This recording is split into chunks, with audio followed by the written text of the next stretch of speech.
Vivez la passion du football avec le Saint-Raphaël, créateur de réception. Ravat, rêver, réaliser.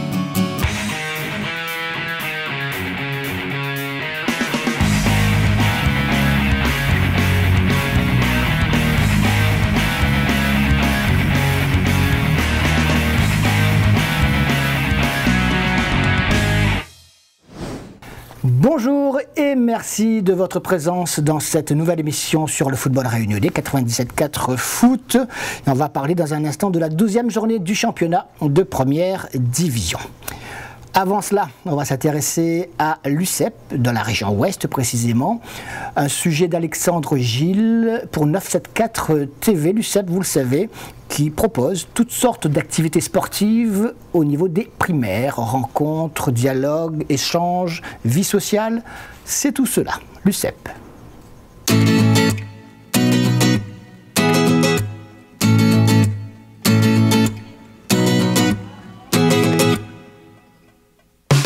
Aujourd'hui, on est au complexe sportif des Avirons et nous accueillons donc 4 écoles différentes, 8 classes en tout pour 240 enfants. En fait, l'objectif là, c'est de se rencontrer et de faire des activités en commun. Et c'est pas la performance, on n'est pas là pour faire de la compétition, c'est de faire des ateliers et apprendre à vivre ensemble.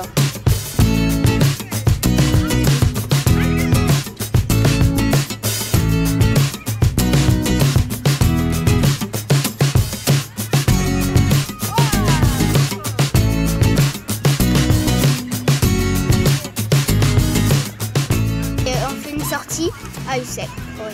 C'est quoi UCEP? C'est un gros stade où il y a plein de jeux.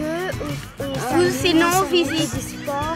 Et ou sinon l'UCEP c'est qu'on sort visiter Kélonia, visiter le musée de sel. C'est avec tous les enfants. En fait, il y a beaucoup d'ateliers mis en place. Il y a des ateliers de sport innovants comme le kinball, le tchoukball. Nous avons aussi des ateliers de sport et handicap, comme la boccia, le torbal, la sarbacane. Les infrastructures changent, par exemple, ils n'ont pas des fois des stades à proximité de leur école. Ils ont du matériel qu'ils n'ont pas à l'école. Et ensuite, je veux dire, quand on est dans une école, on se rend compte à 2-3 classes. Et là, c'est quand même une manifestation avec plus d'enfants. Donc les enfants, l'acrosport. L'acrosport, c'est quand on fait des figures.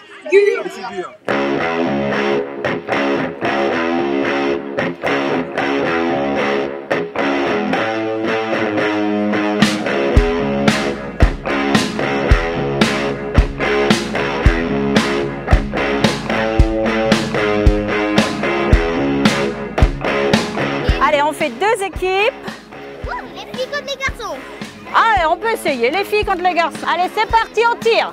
Allez, les filles, défendez-vous. Allez, allez, allez, allez.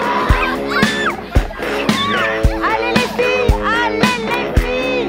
Ouais, les filles ont gagné. Ces journées servent à initier les enfants à énormément de jeux collectifs, à partager également avec d'autres écoles.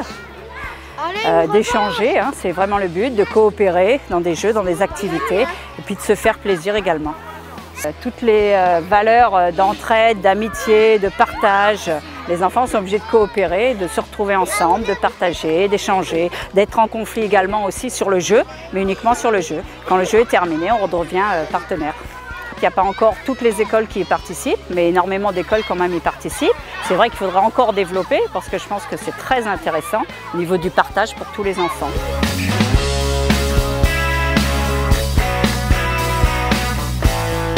Et je crois qu'au niveau socialisation, c'est le plus important. Donc c'est de faire du sport, c'est bouger pour sa santé.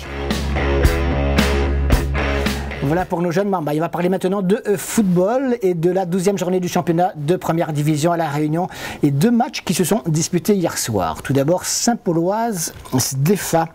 Voilà un match intéressant puisque les Saint-Paulois reviennent d'une brillante qualification à l'île Maurice. Ils se sont qualifiés pour la finale de la Coupe des clubs champions de l'océan Indien.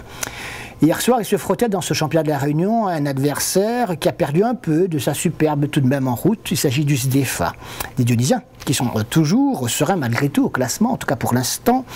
Et est-ce qu'ils ont réussi hier soir un nouveau coup, ou alors la Saint-Pauloise a-t-elle mis un peu plus de pression sur ses adversaires directs qui jouent cet après-midi dans le cadre du haut de tableau. Eh bien, on va le savoir tout de suite. Stade Paul Gillius Bénard à Saint-Paul, le Saint-Pauloise SDFA.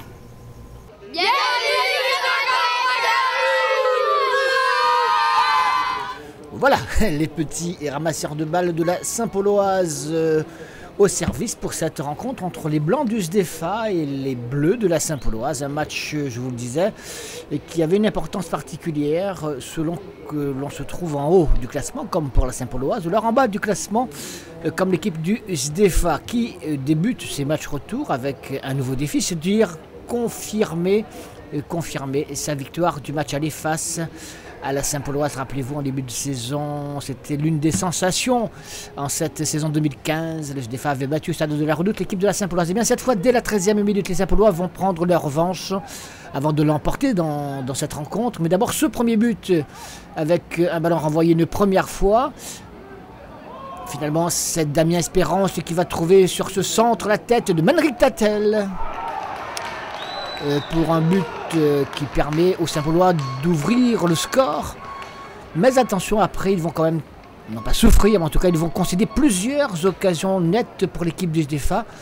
Une équipe du SDFA qui ne va pas parvenir à en concrétiser au moins une, histoire d'égaliser. Pourtant, les occasions étaient vraiment franches. On va les voir tout à l'heure, mais tout d'abord, après avoir revu ce magnifique but de Saint-Paulois, on va écouter le coach du SDFA qui nous fait part de sa déception. Et pour cause, son équipe avait vraiment bien joué dans cette rencontre. Je suis très déçu parce qu'on méritait au moins le nul ce soir, même peut-être voir plus. Parce qu'au niveau des occasions, je pense qu'on avait plus que Saint-Pauloise. Mais en face, une équipe expérimentée. Et c'est dommage qu'on a vraiment loupé le coche. C'est dommage.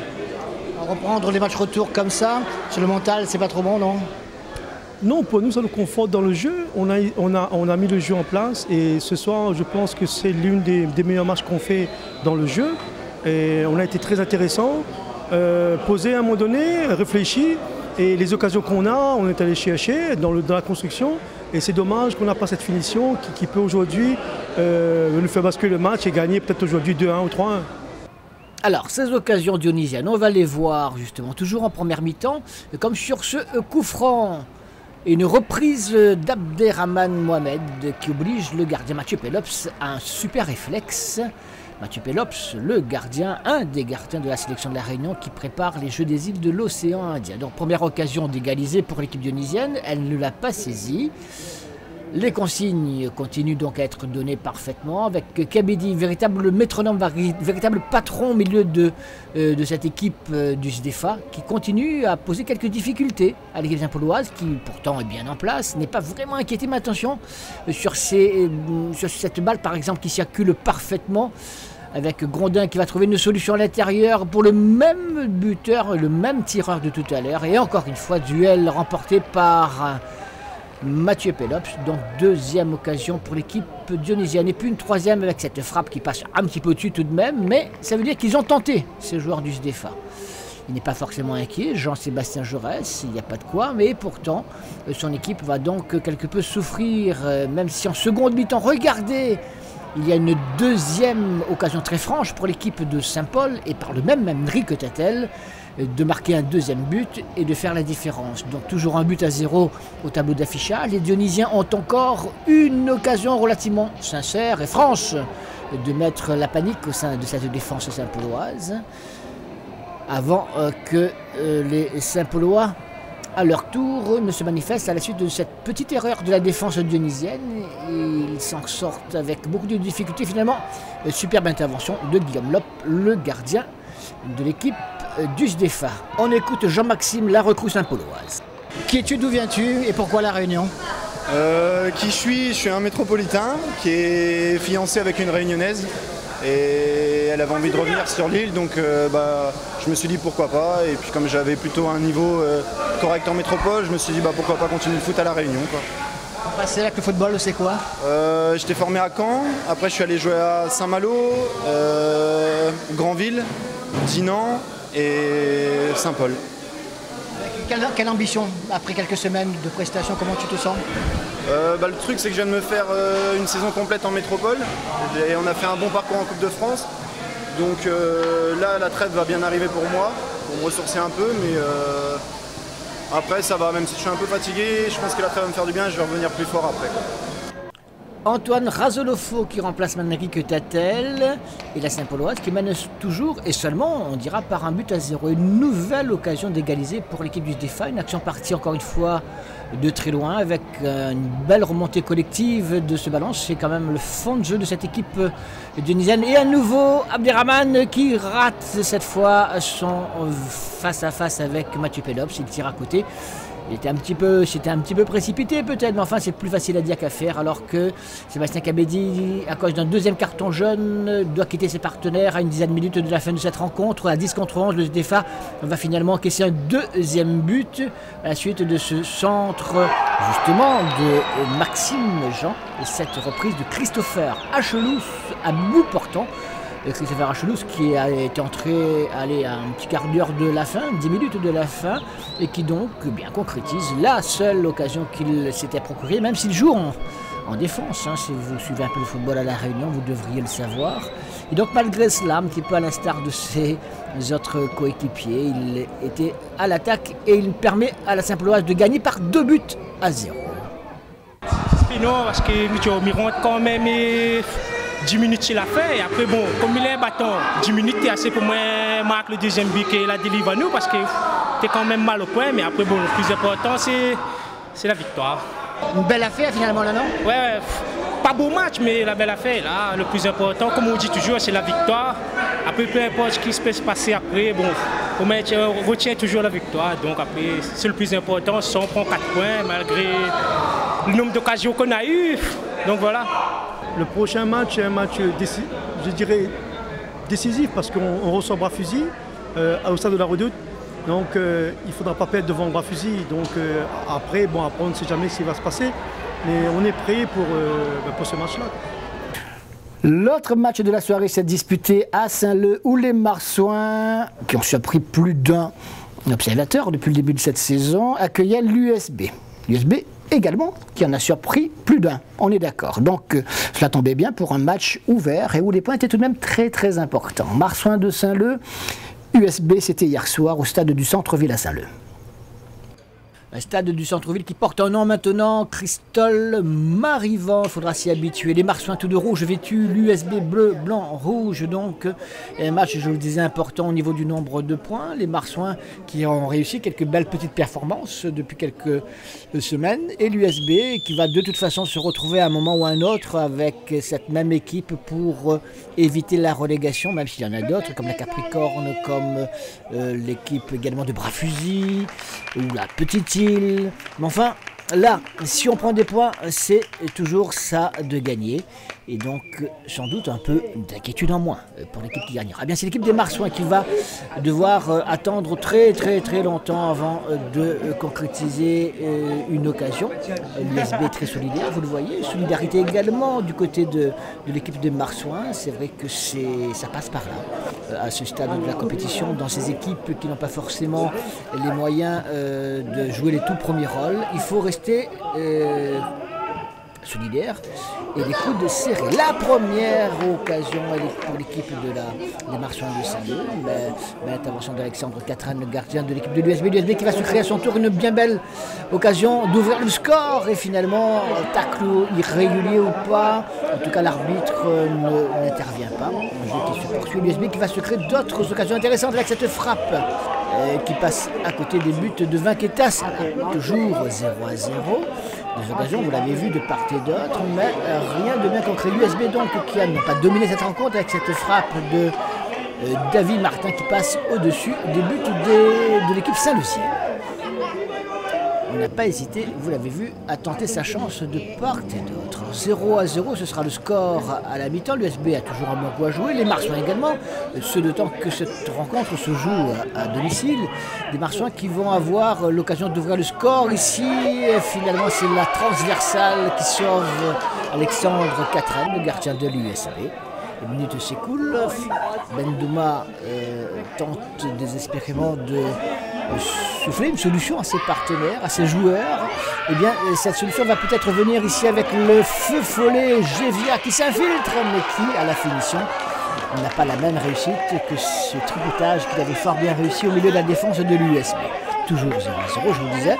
Eh bien, les Martiens semblent vouloir faire la différence à ce moment de la partie. C'est d'autant qu'il se crée une autre occasion. Regardez, cette passe en retour, cette reprise qui oblige, grâce à un beau réflexe, le gardien de l'USB à repousser le danger l'USB et qui souffre à quelque peu, qui va finalement à la 81e minute concéder ce penalty pour cette faute sur le Fefeuille dont je vous parlais tout à l'heure, Givia. Et c'est Morisco qui va se charger d'ouvrir le score et de le fermer d'ailleurs ce score, puisque le score lui ne bougera plus, il laissera de 1 but à 0.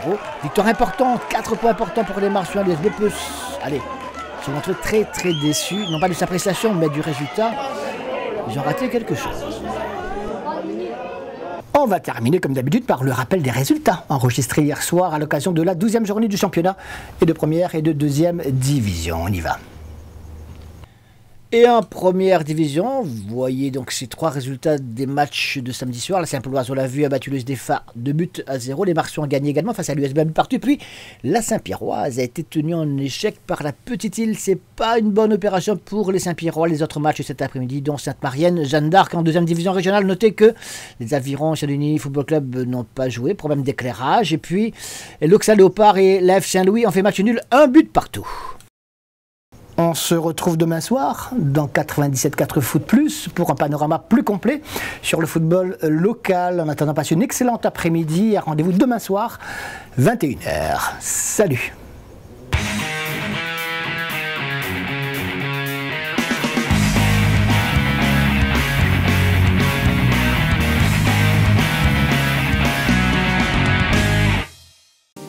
Vivez la passion du football avec le Saint-Raphaël, créateur de réception. Ravat, rêver, réaliser.